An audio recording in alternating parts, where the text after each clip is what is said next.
विद्या warriors में आप लोगों का स्वागत है। आज बच्चों के मांग पर, अब आप जानते हैं कि हाई स्कूल और इंटरमीडिएट की परीक्षाएं सामने हैं, तो कुछ छात्रों ने मांग किया था कि इंटरमीडिएट फिजिक्स का जो है कुछ इम्पोर्टेंट टॉपिक सर बता दीजिए। तो आज उसी पर मैं यह वीडियो लेके आया हूँ। कुछ इम्पोर्टेंट टॉपिक आपको बताऊँगा, आप उनको तैयार रखेंगे तो पूरी उम्मीद के साथ, भरोसे के साथ आप तैयार रहिए कि आप अधिकांश प्रश्न परीक्षा में कर लेंगे। मैं एक एक टॉपिक के बारे में बताता जा रहा हूँ, उनके बारे में और कुछ समझाऊँगा। उसको भी आप अगर समझते चलेंगे और उसको फॉलो करेंगे तो निश्चित है कि आप फिजिक्स में बढ़िया उत्तर लिख करके आएंगे। पहले आप स्क्रीन शॉट ले लीजिए।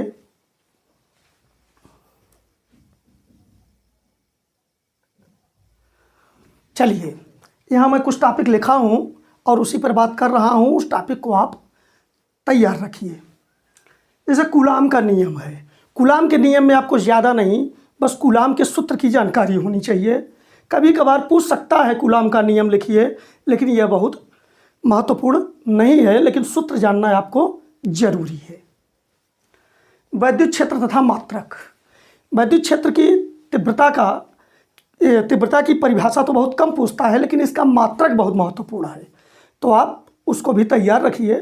वैद्युत क्षेत्र की तीव्रता क्या है और इसका मात्रक, इसके कई मात्रक हैं, इसलिए पूछता है।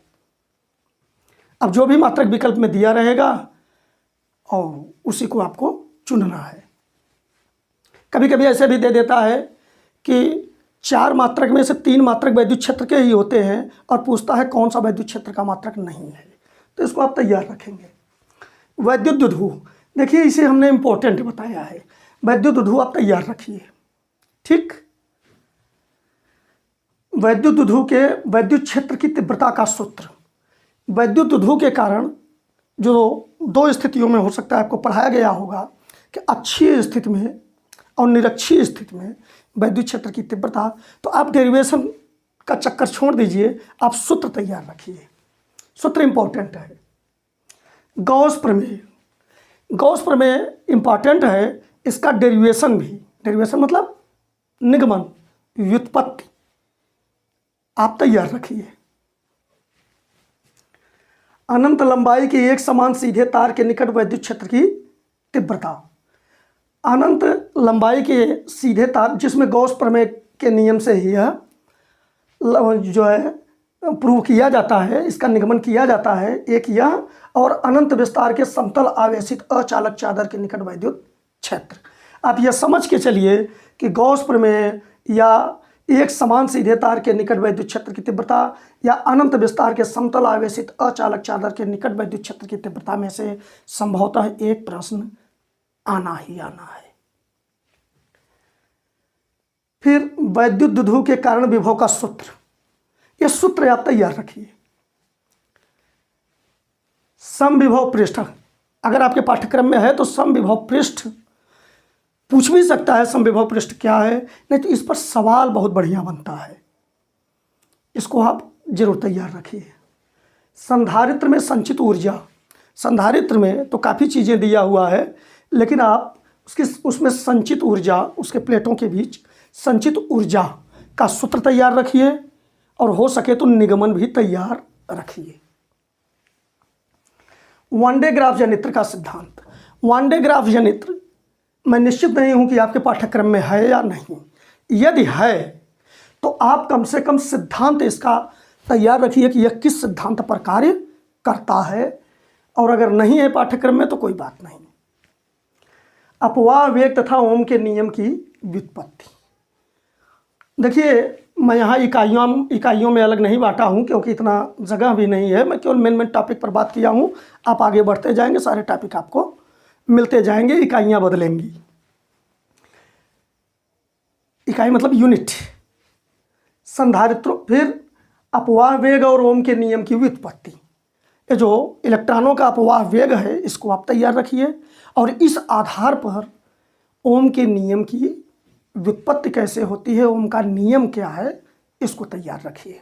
डेरिवेशन में या पूछ देता है, या ओम के नियम का जब आप डेरिवेशन करते हैं तो उसमें 1-2 स्टेप और भी होते हैं, कभी कभार उतना ही पूछ देता है।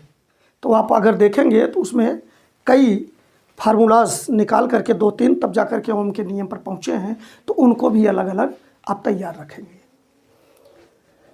संधारित्रों का श्रेणी क्रम और समांतर क्रम में संयोजन, इसका डेरिवेशन आपको नहीं जानना है, लेकिन इसका जो सूत्र होता है वह जानना है, क्योंकि इस पर सवाल हल हो आएंगे और जो चित्र वगैरह में दे देते हैं संधारित्र लगा करके, ऐसे भी सवाल 1-2 पूछे जाते हैं। तो आप अगर समझेंगे कि समांतर क्रम में है कि श्रेणी क्रम में, तभी उन सवालों को हल कर पाएंगे। किरचॉफ का नियम, यह इम्पोर्टेंट है। आप किरचॉफ के दोनों नियम तैयार रखिए। या तो सीधे सीधे नियम पूछ देगा दोनों, या एक केवल नियम पूछ देगा, चाहे उसमें पहला पूछ दे धारा नियम, चाहे दूसरा पूछ दे पास नियम, या एक सवाल इस पर बनेगा, चाहे दोनों नियम पूछ दे, चाहे एक नियम केवल पूछे, या सवाल पूछ दे, या दोनों एक साथ कर सकता है। सेल के लिए ये जो सूत्र है V = E - IR, विभवांतर जो टर्मिनल विभव का ये सूत्र जो है, इसको आप डेरिवेशन सहित तैयार रखिए, माने इसकी व्युत्पत्ति भी तैयार रखिए, सूत्र भी याद रखिए। विभव मापी का सिद्धांत आप तैयार रखिए, विभव मापी तैयार रखिए पूरा। बायो-सेवर्ट नियम, यह भी इम्पॉर्टेंट है आपके लिए जब आप चुंबकीय क्षेत्र में जाएंगे। और एम्पियर का परपथीय नियम, यहाँ देखिए हमने इम्पॉर्टेंट लिख दिया है। एम्पियर का परपथीय नियम पूछ करके फिर इसी आधार पर सीधे धारावाही चालक के पास चुंबकीय क्षेत्र की तीव्रता का सूत्र पूछता है कि उसका सूत्र निर्मित कीजिए। यह इम्पॉर्टेंट टॉपिक है। चलिए आगे देखते हैं। 2 समांतर धारावाही तारों के बीच बल। देखिए इस पर न्यूमेरिकल माने आंकिक प्रश्न आने की पूरी संभावना रहती है। 2 समांतर धारावाही तारों के बीच बल, आप डेरिवेशन भी देख लीजिए, इस पर सवाल भी देख लीजिए। धारा मापी का अमीटर तथा वोल्ट मीटर में रूपांतरण और धारा सुग्राह्यता, यह तो आप मान के चलिए, मैं कोई विधाता नहीं हूँ, लेकिन यह आप मान के चलिए कि आपके प्रश्न पत्र में इतने में से आ रहा है। या धारा मापी का अमीटर में रूपांतरण पूछ देगा, या वोल्ट मीटर में रूपांतरण पूछ देगा, या धारा सुग्राह्यता से संबंधित परिभाषा और सवाल तो आप यह मान के चलिए कि या तो कैसे अमीटर और वोल्ट मीटर में बदलते हैं धारा मापी को, या सवाल एक तो आना ही आना है, और दोनों आ सकते हैं। भूचुंबकत्व, दिक्पात कोण, नमन कोण, क्षैतिज घटक, ये आप ध्यान से देखिए। दरअसल होता क्या है बेटा, हर प्रश्न हर चैप्टर पर अंक निर्धारित है। तो जो छोटे चैप्टर हैं उनका मतलब उनको तो पूछना है, अगर उन पर अलग से प्रश्न निर्धारित कर दिया गया, अंक निर्धारित कर दिया गया है, तो पूछना है।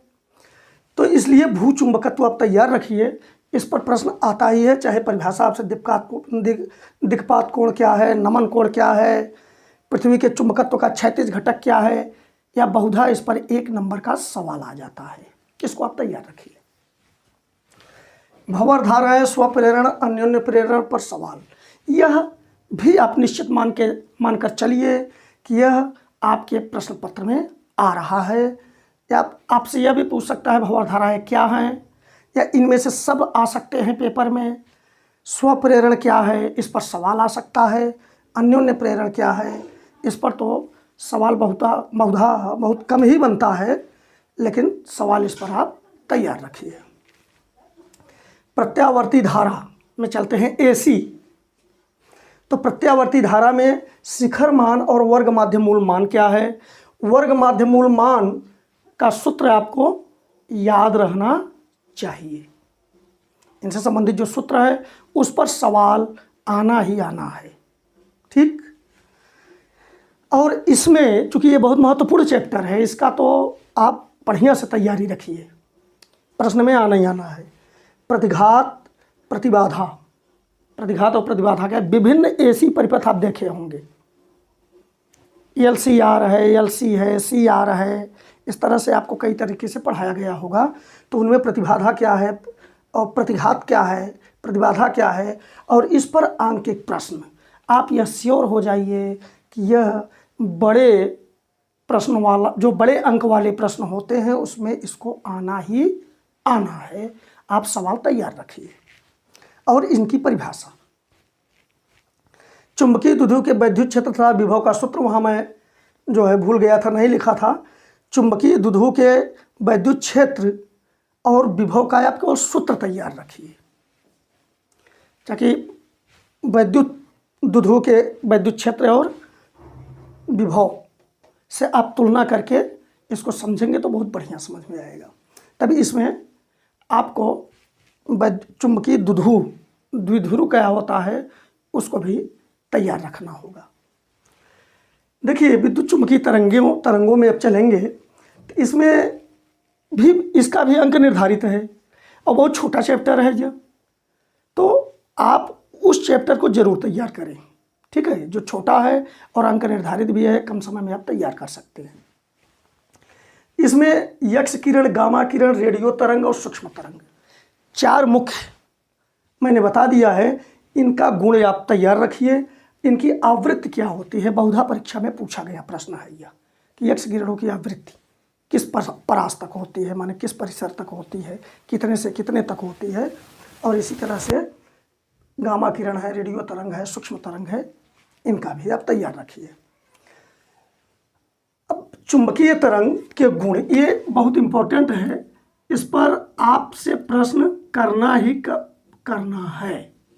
चुंबकीय तरंग के गुण, ठीक है। चूंकि चुंबकीय तरंगें प्रकाश की तरह व्यवहार करती है, आपको मालूम है कि प्रकाश भी वैद्युत चुंबकीय तरंग है। तो यहाँ हमको वैद्युत चुंबकीय नहीं लिखे हैं, केवल चुंबकीय लिख दिए हैं। यहाँ आप वैद्युत समझ लीजिए। वैद्युत चुंबकीय तरंग के जो गुण होते हैं उनको आप तैयार रखिए। और इस पर एक प्रश्न न्यूमेरिकल भी 1 नंबर का बनता है। आप देखेंगे तो किताबों में पढ़ाया गया है। अब चलते हैं लाइट में, प्रकाश में। प्रकाश में बेटा यह मान के चलिए कि गोलीय पृष्ठ पर प्रकाश के अपवर्तन का सूत्र, लेंस मेकर का सूत्र, या पतले लेंस का सूत्र, या पतले लेंसों का संयोजन, इसमें से कम एक डेरिवेशन तो आपके पेपर में छप ही गया होगा। इसको आप तैयार रखिए। बड़ा प्रश्न करेगा गोलीय पृष्ठ पर अपवर्तन का सूत्र, इसको तैयार रखिए। बड़े प्रश्न में ये पूछा जाता है, इसका डेरिवेशन। और लेंस मेकर या पतले लेंस का सूत्र, इसको भी बड़े प्रश्न में ही पूछते हैं, इनको आप तैयार रखिए। दृष्टि दोष क्या है, यह बहुधा नहीं पूछता है। एक सवाल जरूर दृष्टि दोष पर बनता है, निश्चित है, पेपर में अक्सर बनाते हैं। फिर आगे बढ़ते हैं। हाइगेंस के सिद्धांत पर, जो हाइगेंस के द्वितीयक तरंगिकाओं का सिद्धांत है, उसको आप तैयार रखिए। और उसके आधार पर तरंगों के परावर्तन व अपवर्तन की व्याख्या संभवतः आपके पेपर में आने वाला है। और यंग के द्विध्रुवी प्रयोग से फ्रिंज की चौड़ाई का सूत्र, यह भी मोस्ट इम्पॉर्टेंट प्रश्नों में से है। पेपर में यह आता ही है हर साल। आपको सूत्र का डेरिवेशन और इस पर आधारित सवाल तैयार रखना है। डेरिवेशन नहीं आएगा तो सवाल जरूर आएगा, आप इसको तैयार रखिए। अब आगे बढ़ते हैं, देखते हैं आगे। अब देखिए, प्रकाश वैद्युत प्रभाव में चलेंगे। उसमें हर्ट्ज और लेनार्ड ने अपने प्रेक्षण में क्या परिणाम पाया, तो उसमें है ना, दहली तरंग है, निरोधी विभव है, हाँ, ये सब जो हैं, और प्रकाश का पड़ना, आवृत्ति वगैरह, तीव्रता वगैरह पर किसका प्रभाव पड़ता है, वह सब आप तैयार रखिए। और जो समीकरण प्राप्त किया गया था, फिर आइंस्टीन ने उस समीकरण को कैसे अपने तरीके से वैद्युत समीकरण में बदल लिया। माने जहाँ आप नियतांक ए लाते थे, वहाँ किस तरह इन्होंने एच ला दिया और फिर बी के जगह डब्ल्यू रखा। वह सब आप पढ़े होंगे तो समझते होंगे। अब यहाँ लिख दिया हूँ दहली आवृत्ति कार्यफलन, और इस पर सवाल देखिए, इस चैप्टर से आपको प्रश्न दिया ही जाएगा, मतलब प्रश्न आना ही आना है। सवाल भी पूछ सकता है या समीकरण जो हैं उनके बारे में पूछ सकता है, लेकिन आप चैप्टर तैयार रखिए, प्रश्न आना ही आना है। फिर बोर का नियम जो है, तो आपको नियम न याद हो कोई बात नहीं, लेकिन हाइड्रोजन स्पेक्ट्रम की जो श्रेणियां हैं, वो 5 श्रेणियां जो आपको पढ़ाया गया होगा, उनको आप तैयार रखिए। फिर ठोसों में ऊर्जा बैंड के आधार पर चालक, अचालक और अर्धचालक की परिभाषा, यह है आपको छोटे प्रश्न में 1 नंबर 2 नंबर वाले में तो संभवतः पूछा जाएगा। फिर अर्धचालक में चलते हैं। पी टाइप और एन टाइप अर्धचालक कैसे तैयार किए जाते हैं, कैसे बनते हैं, उनमें मॉडरेशन जो मादन होता है, अपद्रव्य मिलाए जाते हैं, पी टाइप में कौन से, एन टाइप में कौन से, ये आपका तैयार होना चाहिए। फिर उनसे डायोड कैसे बनता है, विभव प्राचीर कैसे बनता है, डायोड बनते, पीएन संधि बनते समय आपका तैयार होना चाहिए। फिर पीएन संधि डायोड दृष्टकारी के रूप में कैसे काम करता है, यह आपके लिए इम्पॉर्टेंट है। यह हो सकता है हमने पूर्ण तरंग दृष्टकारी के रूप में यहाँ आपको केवल अपने अनुमान में बताया है, हो सकता है कि अर्ध तरंग दृष्टकारी भी पूछ ले, लेकिन एक प्रश्न संभवतः आएगा। फिर ट्रांजिस्टर के पीछे बहुत आपको नहीं भागना है, समझ लेना है क्या चीज़ है यह।